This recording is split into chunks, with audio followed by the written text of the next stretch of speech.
ध्रुव जी महाराज को 5 महीने में ठाकुर जी मिले। वहीं हम सुनते हैं कि श्री करदम ऋषि को 1000 वर्ष में भगवान मिले, सबरी को सैकड़ों साल में भगवान मिले, और यहां हमको सुनाई देता है कि ध्रुव जी महाराज को 5 महीने में ठाकुर जी मिल गए। और श्रीमद् भागवत में कथा आती है, एक महापुरुष को तो 2 घड़ी में भगवान मिल गए, 2 घड़ी 45 मिनट में। इसका मतलब क्या है? ठाकुर जी का कोई प्रोसेस एग्जैक्ट क्यों नहीं है कि कितना टाइम लगता है उनको मिलने में। कहीं पर 1000 साल निकल जाते हैं, कहीं पर 5 महीने में मिल जाते हैं, कहीं पर 2 घड़ी में ही मिल जाते हैं। और सुनो, 1000 साल बाद में छोड़ो, 2 घड़ी बाद में छोड़ो, 100 साल बाद में छोड़ो, परीक्षित, उसका तो जन्म ही नहीं हुआ, गर्भ में ही भगवान मिल गए, गर्भ में ही चले गए भगवान।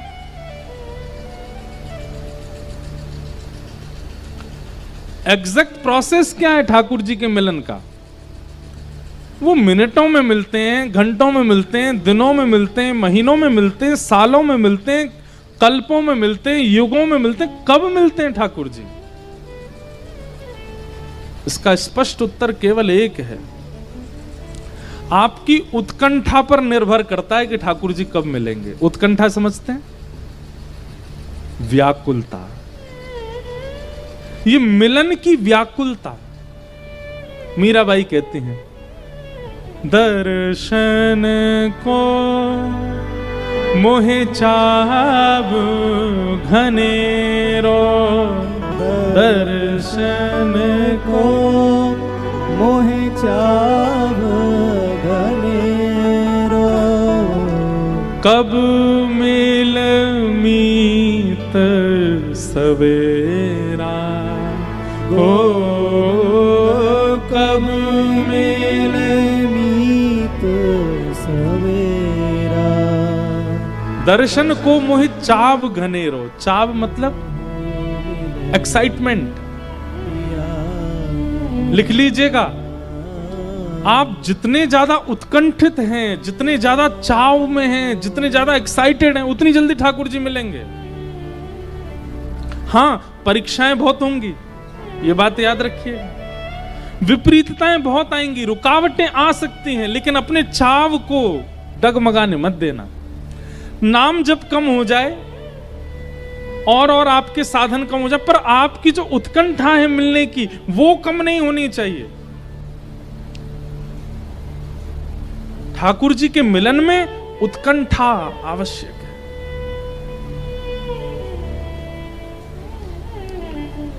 मीराबाई कहती हैं, व्याकुल प्राण धरे नहीं धीरज, व्याकुल प्राण धरे नहीं धीरज, व्याकुल प्राण धरे नहीं धीरज, व्याकुल प्राण धरे नहीं धीरज, कब देखूं मुख तोरा गोविंद, कब देखूं मुख तोरा गोविंद, कब मिले पिया मोरा, कब मिले पिया मोरा, गोविंद कब मिले पिया मोरा। व्याकुलता, उत्कंठा, चाव, उससे ठाकुर जी मिलते हैं। हमारे महाप्रभु जगन्नाथ जी के परम भक्त, उनके वंशज मिले थे परसों तरसों हमको, बंधु महंती, जो कि ना तो धनवान है और ना एक श्रेष्ठ जाति में जन्मे हैं, लेकिन जगन्नाथपुरी से कुछ दूरी पर उड़ीसा के एक गांव में रहते हैं और भिक्षा मांगते हैं, घर घर जाकर के जो मिल जाता है उसी से स्वयं पाते हैं, पत्नी को पवाते हैं, 2 बालक हैं उनको पवाते हैं बस। लेकिन कभी कभी ठाकुर जी इतनी परीक्षा ले लेते हैं कि आज 5 दिन निकल गए और बंधु मेहनती को पाने के लिए किसी ने भिक्षा नहीं दी है। सब लोग इधर देखो, सावधानी से सुनो।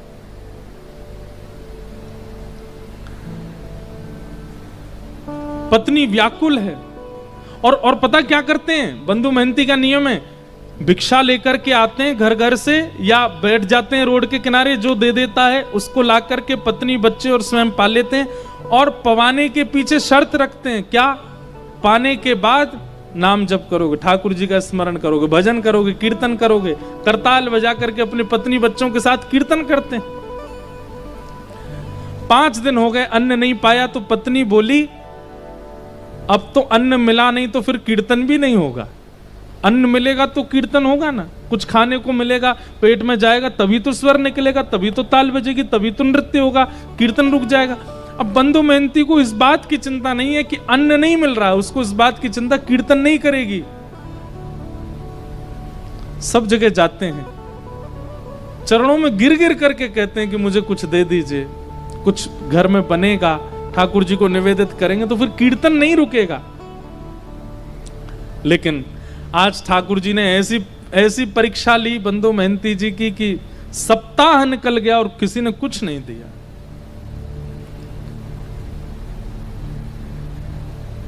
बंधु मेहनती सोचते हैं क्या करूं, कीर्तन नहीं होता है, बच्चे भूखे रोते हैं, पत्नी कहती है कि अन्न मिले तो कीर्तन हो।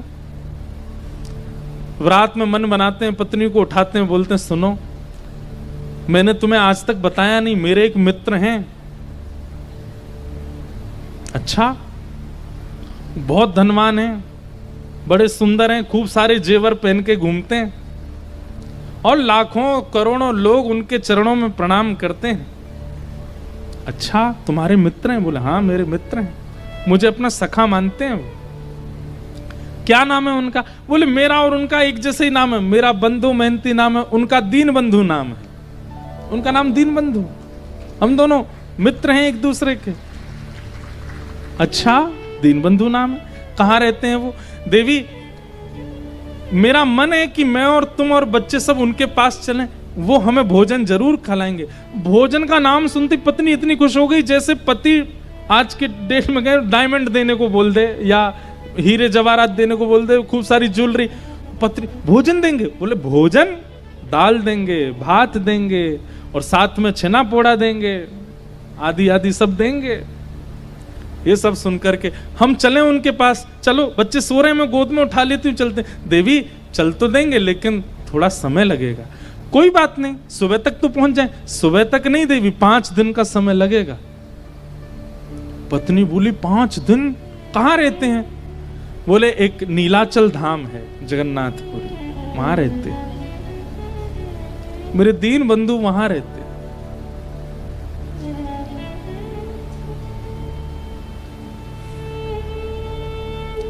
पत्नी से झूठ बोला है, मेरे मित्र हैं। कोई बात नहीं, हम सह लेंगे, लेकिन भोजन तो मिलेगा ना वहां पर? हाँ मिलेगा ना, मेरे मित्र हैं। भोजन की बात करती है, वो वस्त्र भी देंगे, अन्न भी देंगे, रहने को घर भी देंगे, चल। और अपनी पत्नी को लेकर के जा रहे हैं और रास्ते भर जगन्नाथ जी से प्रार्थना करते जा रहे हैं, हे महाप्रभु मुझे कुछ नहीं चाहिए, तो मेरी लाज बचाना। मैंने इसको बोला है कि आप मेरे मित्र हो, कहीं आप मित्र बनकर के नहीं मिले तो इसके मन में अविश्वास हो जाएगा, और इसके मन में अगर अविश्वास हुआ ना तो मैं क्या करूंगा। अब इसी बहाने से अपनी पत्नी बच्चों से कीर्तन कराते हैं। अब तो 3 ही दिन में पहुंच जाएंगे, कीर्तन करो। कीर्तन करते हैं, जबरदस्ती करवाते हैं, लेकिन ये भी बंधुओं एक प्रकार से भगवत भाव है कि आप स्वयं तो भगवत भजन करते हैं पर अपने मित्रों से और संबंधियों से भी भगवत भजन कराते हो, ये भी एक कृपा है। ठीक है, 1-2 बार कुभाव से करेंगे तो भी चलेगा, करेंगे तो सही। अपनी पत्नी बच्चों को लेकर के बंदो महंती पहुंच गए जगन्नाथपुरी। 5 दिन हो गए चलते चलते, कुछ खाया पिया पिछले 7 दिन से नहीं खाया, 5 दिन हो, बच्चे भूखे प्यासे तड़प रहे हैं, तो कहीं से नरम पत्ते तोड़ के ले आते हैं, कुछ ऐसे सामान मिल जाता है तो बच्चों को खिला देते हैं। जैसे ही जगन्नाथपुरी पहुंचे, दूर से ही नील चक्र दिखाई दिया, ध्वजा लहरा रही है महाप्रभु जगन्नाथ जी की। देख करके अपनी पत्नी बोले, देखो वो जो ध्वजा दिख रही है ना, बोले हाँ, उसी के नीचे ही मेरे मित्र बैठते हैं, वो उनके घर की ध्वजा है। बस हम तो, बच्चे तो नाचने लगे, कूदने लगे, पत्नी भी आनंदित हो गई। लेकिन महाप्रभु जगन्नाथ जी का आज तक केवल कथाओं में श्रवण किया था, पहली बार देखने जा रहे हैं बंदो महंती। ध्वजा देख करके ही मूर्छित हो गए। पत्नी ने बड़ी मुश्किल से होश में लाए। अब तो ज्यों-ज्यों मंदिर पास आ रहा है, त्यों-त्यों नृत्य कर रहे हैं, और बार बार नृत्य करते करते घबरा जाते हैं, और घबरा कर कहते हैं, महाप्रभु जी आप याद है ना, मैंने मित्र बताया है आपको, किसी और को नहीं दिखाना है, मुझे कोई प्रचार नहीं करवाना, कि आप मेरी पत्नी को बस दिख जाना कि आप मेरे मित्र हो, और दिखना भी नहीं, मैं उसको बोल दूंगा आप बहुत व्यस्त रहे, तो बस भोजन प्रसाद पवा देना, इतना करवा देना, बस और कुछ नहीं चाहिए। महाप्रभु जी के मंदिर पहुंचे, जाने कितनी बार ठाकुर जी की स्मृति में बेहोश हो गए। जगन्नाथ जी के मंदिर में प्रवेश किया, महाप्रभु जी के सामने जैसे ही पहुंचे, आहा, जगन्नाथ स्वामी नयन पथगामी भवतु में, महाप्रभु जी के जब विशाल नेत्रों का दर्शन और ये आजानुलंबित भुजाओं का दर्शन किया, बंदो महंती नाचने लगे, दौड़ने लगे भीतर की ओर, मानो जैसे महाप्रभु जी बुला रहे हो। देख, मैंने कही थी ना मेरे मित्र हैं, मुझे देखती देख भुजा खड़ी कर ली इन्होंने, कह रहे आजा गले मिल ले। हाँ भुजा तो जाओ मिल लो, अभी नहीं ना, अभी वस्त्र नहीं धुले मेरे, अच्छे स्वस्थ वस्त्र पहनूंगा, ना धो के तैयार, तब जाऊंगा भीतर।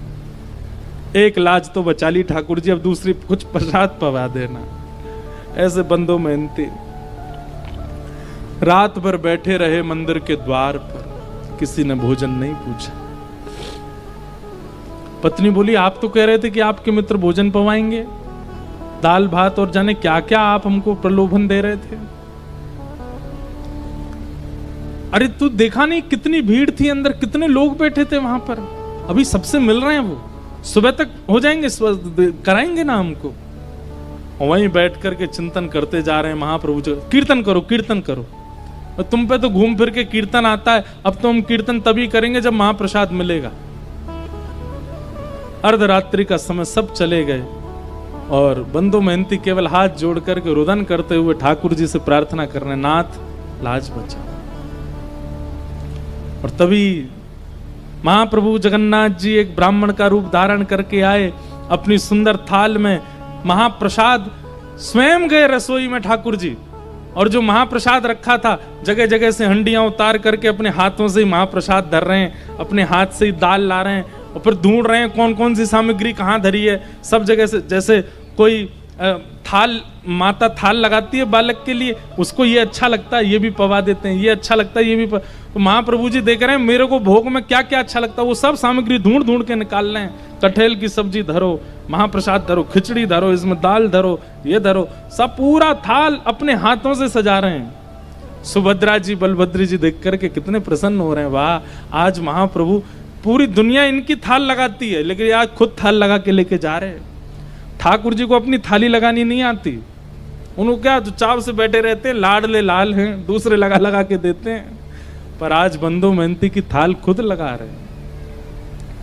और थाल के ऊपर वस्त्र रख करके अपने कंधा पे, विशाल थाल है, कंधा पर रख करके ठाकुर जी बाहर आए, और बाहर आकर, अरे कोई बंदो महंती नाम का आया है क्या?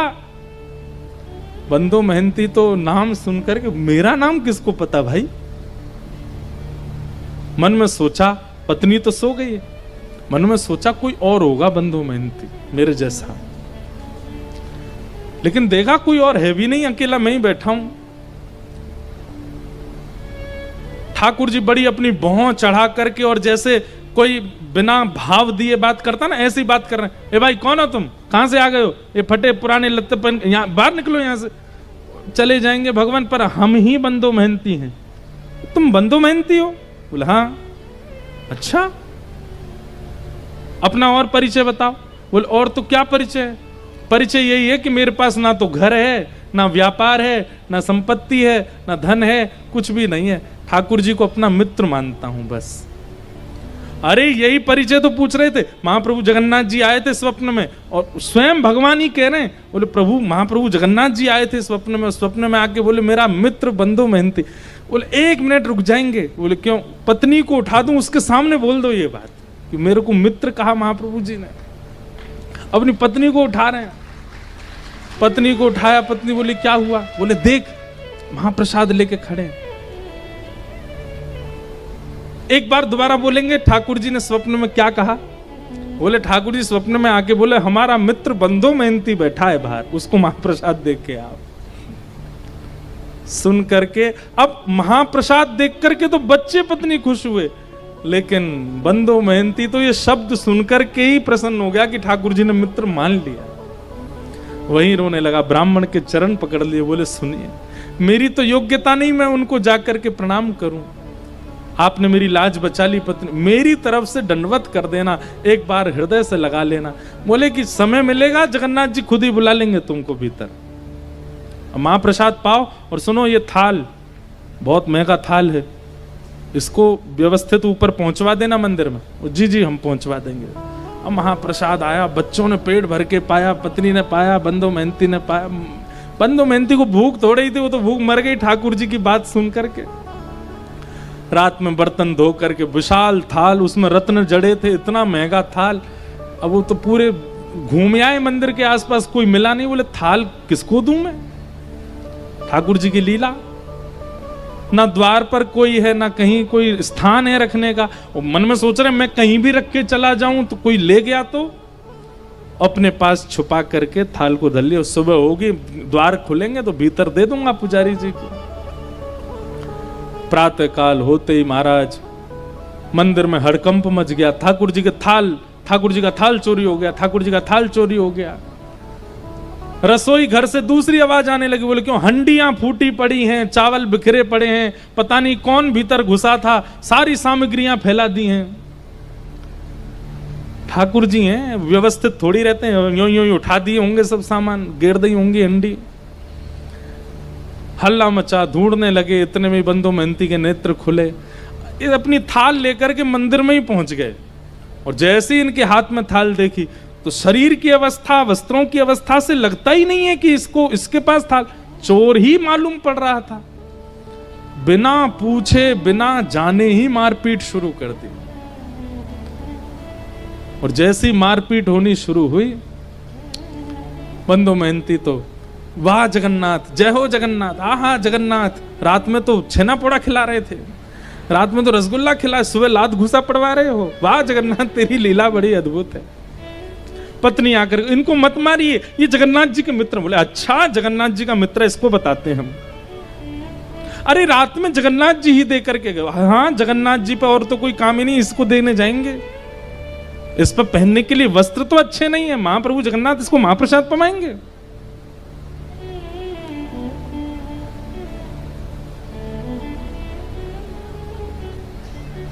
इतना मारा कि बंधु मेहनती बेहोश तो नहीं हुए, पर ठाकुर जी के ध्यान में चले गए। बोले नाथ आपकी लीला, श्रीमद् भागवत में गोपियां कहती हैं, मैवम विभोर हति भवान गदितम नृशंसम संत्यज्य सर्व विषयाम तव पाद मूलम।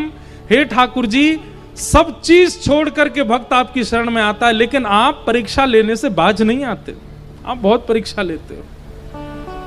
बंधु मेहनती चिंतन कर रहा, वाह नाथ, आप चाहो तो सब कुछ देते हैं और आप चाहो तो मारते पीटते भी। ठाकुर जी तुरंत दैतापति राजा के स्वप्न में गए और कहे, बोले मेरा परम सखा बंधु मेहनती यार, तुम्हारे लोग उसको मार रहे हैं, अभी जाओ जाकर के उन लोगों को रोको और उन सबको बताओ। उनका दिमाग नहीं चलता, खुद वो स्वयं नहीं विचार कर सकते। जब मंदिर का ताला नहीं टूटा है, मंदिर के अंदर के सांकर तक नहीं खुली है, तो फिर भीतर से थाल बाहर कैसे चला गया? अरे मानव को ताला तोड़ना पड़ेगा, सांकर खोलनी पड़ेगी, तभी वो किसी सामग्री को चुरा सकता है। पर मेरे लिए कोई द्वार नहीं होता, कोई ताला नहीं, मैं जहां चाहूं जा सकता हूं। बता दो, थाल वो नहीं लेके आया, मैं दे के आया। मेरा मित्र बंधुमंती आया।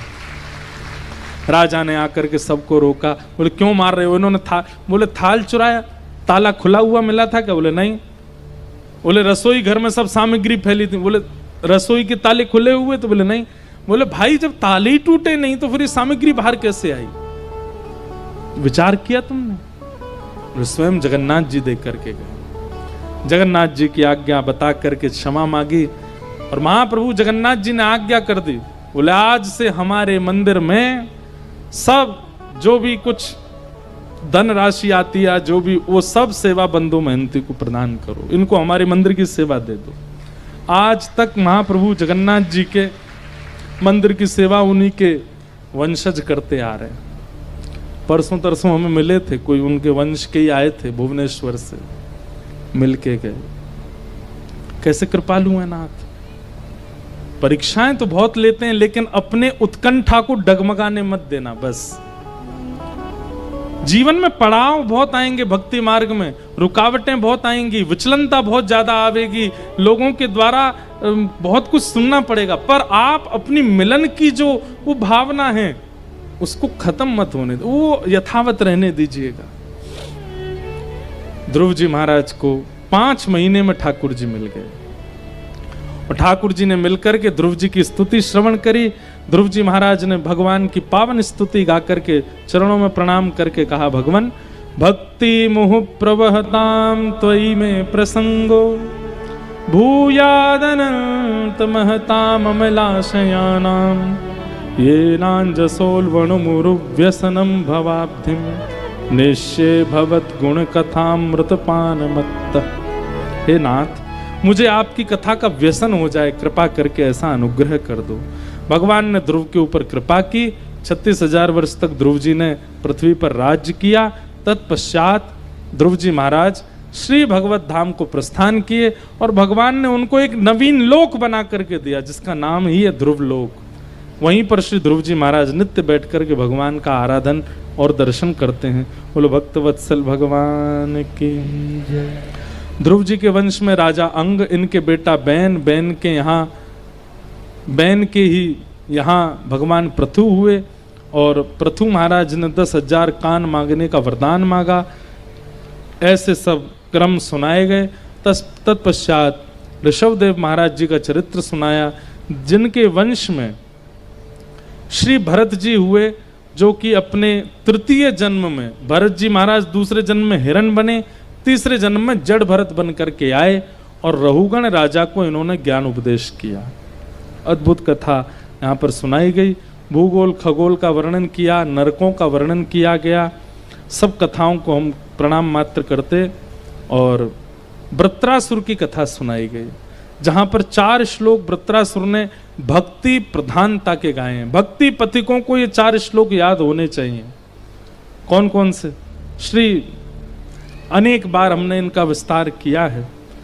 अब क्या लगातार हमारी कथा चलती तो हम कहीं कोई प्रसंग विस्तार करते हैं, कहीं कोई करते हैं। तो यहाँ पर अब कृष्ण जन्मोत्सव करना है तो उसके लिए अब चल रहे हैं।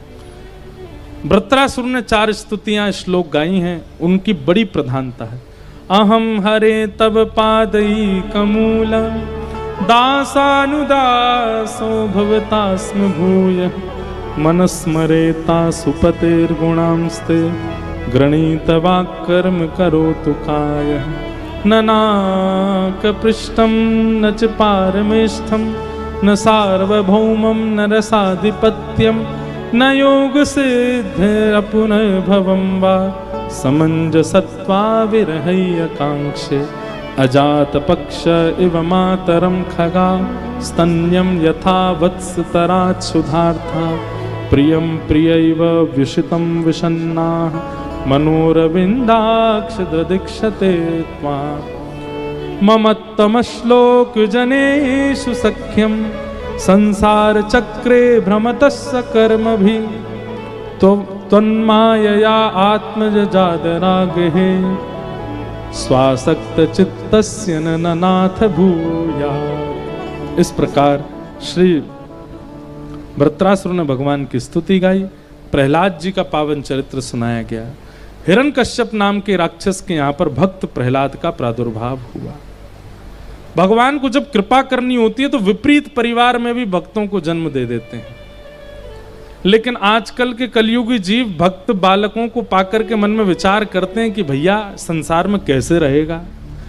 लेकिन आप लोग यही मानिएगा कि आपके पूरे खानदान में कोई भक्त नहीं है और एक भक्त बालक हो जाए तो महाप्रभु जगन्नाथ जी ने पूरे कुल को चुना है उद्धार करने के लिए। उसका सम्मान कीजिए, उसकी स्थिति को समझिए।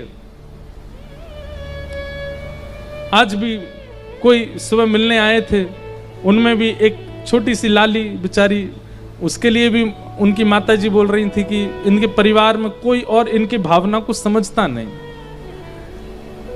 बंधुओं, एक भक्त यदि कुल में उत्पन्न होता है तो ठाकुर जी की कृपा से होता है।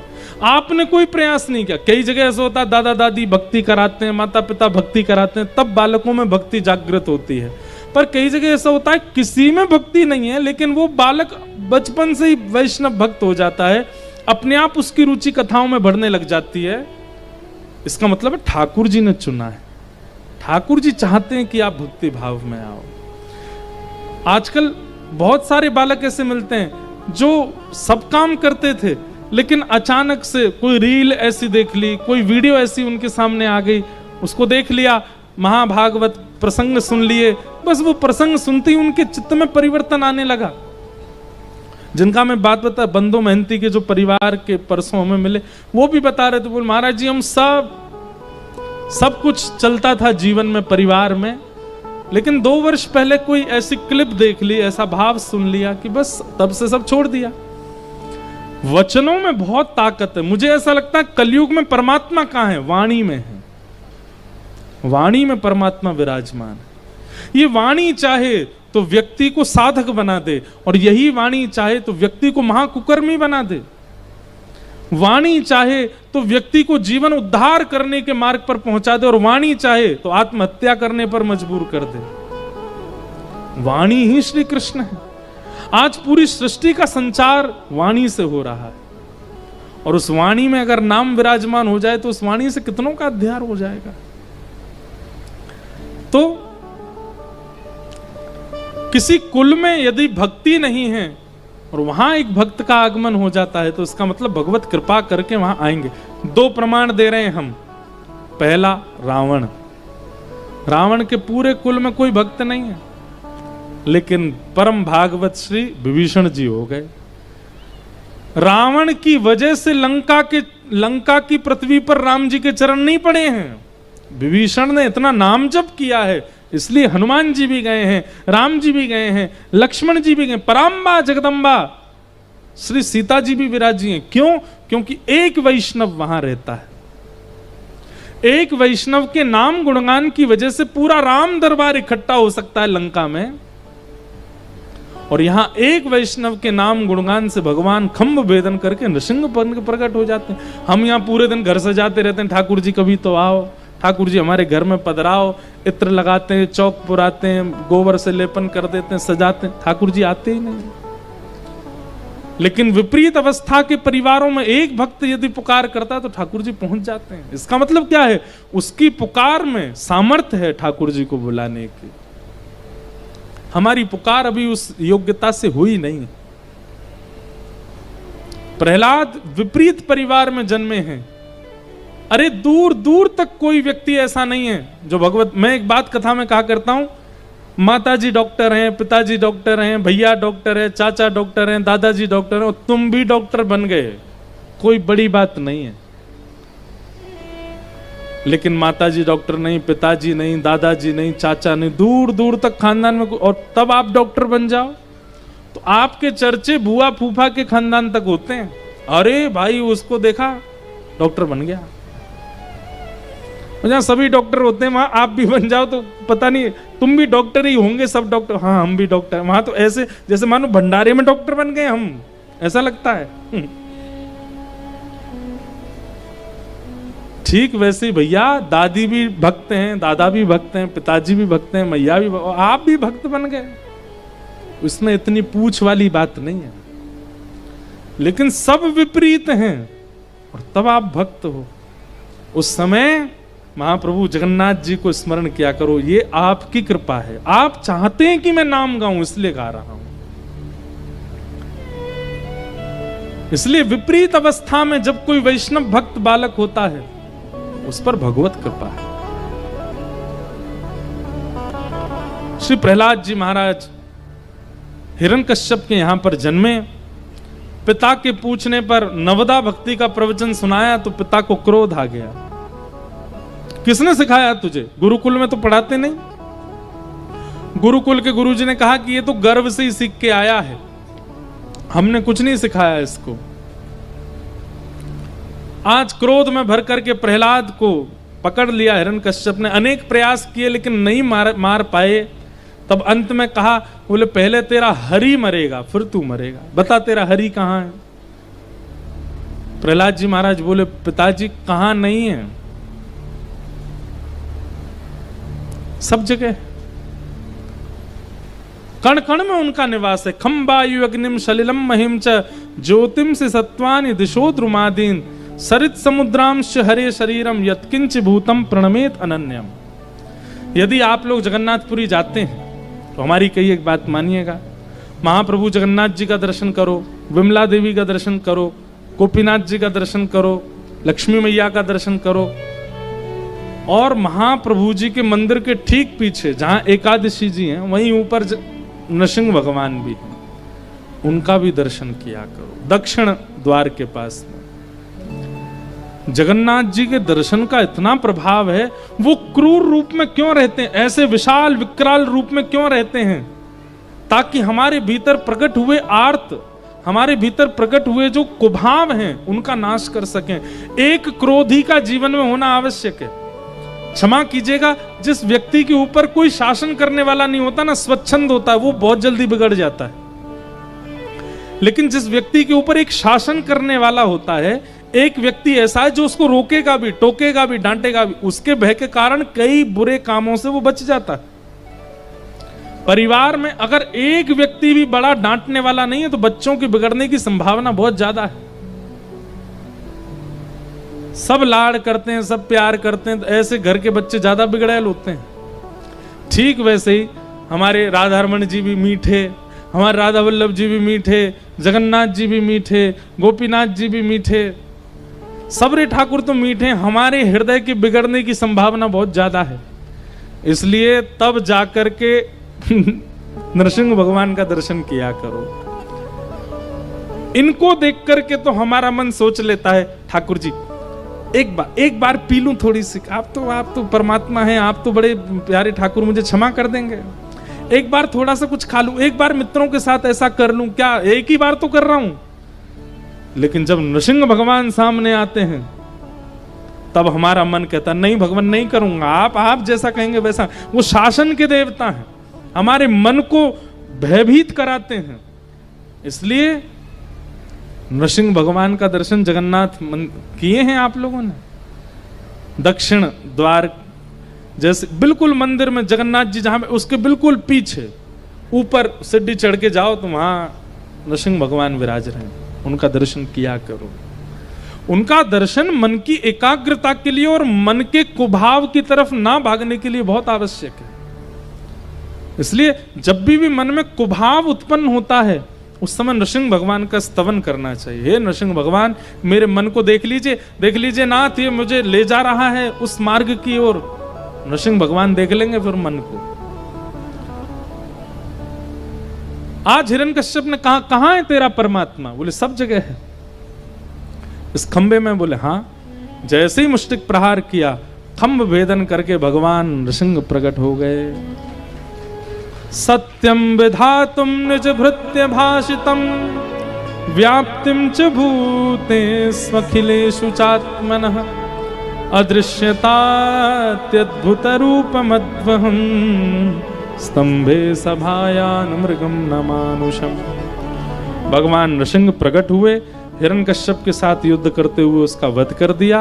प्रहलाद जी महाराज की स्तुति सुनकर के भगवान बड़े प्रसन्न हुए और प्रहलाद जी को हृदय से लगा करके भक्ति आशीष दे करके भगवान प्रस्थान कर गए।